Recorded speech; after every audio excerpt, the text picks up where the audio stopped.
Om Shanti, Om Namo Bhagavate Vasudevaya. Welcome to another Yoga Small Talk, and we continue with 7 minutes Bhagavad Gita a day.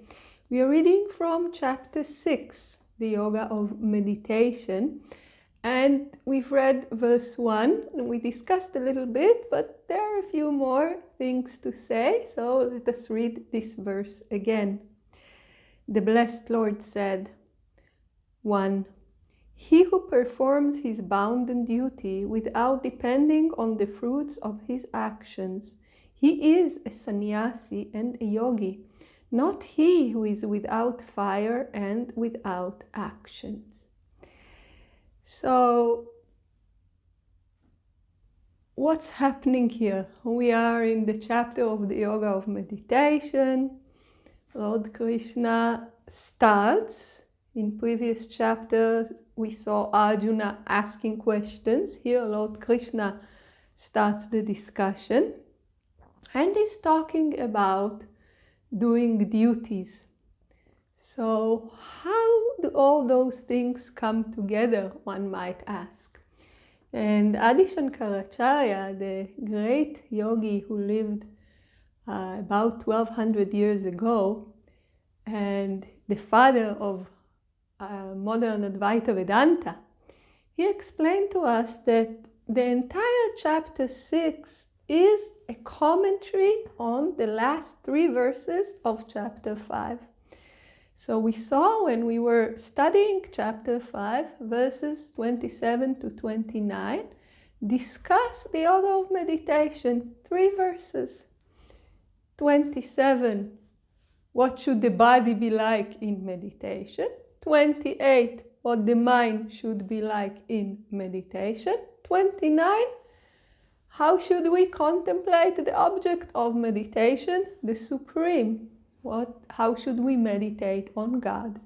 So you have the entire practice of meditation condensed. So why do we need chapter 6? Because still many of us will not be able to follow. We see many of you who practice meditation.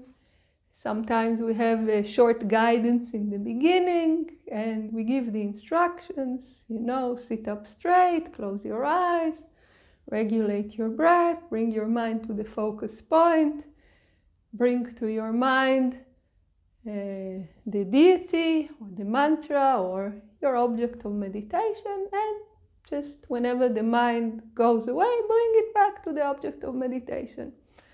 What can be simpler than that? So simple. And we can say it in less than 5 minutes.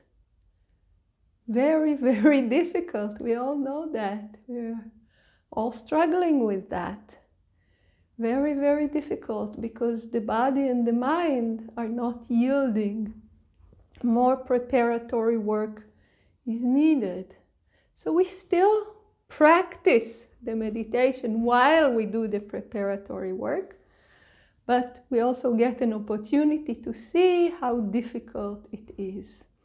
And Lord Krishna starts with the very beginning. Remember, this is a commentary. This is a chapter that is meant to give us meditation step by step by step in a more elaborate way than what we saw in chapter 5, so that we will be able to better practice. So Lord Krishna tells us what is the first thing that is needed in order to be able to practice meditation. And the answer in verse 1 is very, very clear and very, very, very simple.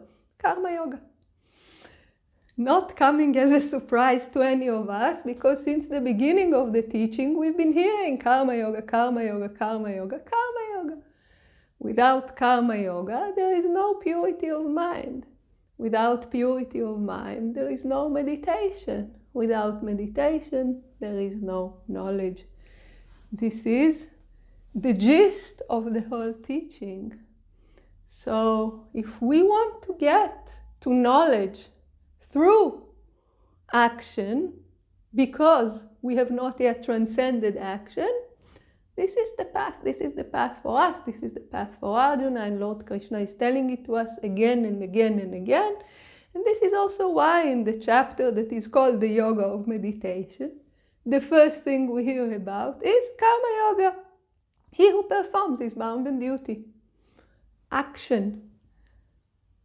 But what kind of action? Without depending on the fruits of his action. So action which is meant with a view to reducing our desires, to becoming completely selfless, to transcending the ego. This is what is said here. He is a sannyasi and the yogi, Raja Yogi. Here, Raja Yogi. And sannyasi here is in the secondary meaning. It is not the fully established jnani, because for the fully established jnani, the actions are not relevant. He is the actionless person, even when he's acting. Remember, chapter 4, in action. So no matter what his or her lifestyle is, they are completely actionless. But here, Lord Krishna is telling us about the person who is walking towards sannyasa, who is practicing renunciation. Because, again, Arjuna wanted to leave the battlefield, not do his duty. So Lord Krishna is telling us here, he who performs his bounden duty, he who acts without depending on the fruit of his action, he's a sannyasi and the yogi. So this person can meditate. Not one who is without fire and without action, but keep in mind, we are talking here in the realm of ignorance about people who have a sense of agency.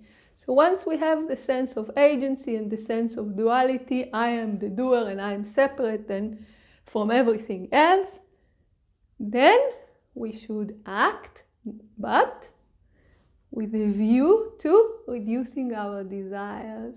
Not just sit idle and say, I am meditating, I am so advanced, because this will just lead to more inertia.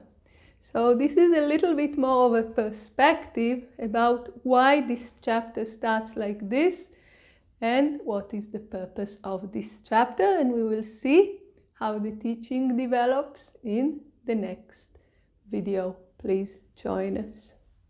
Om Shanti.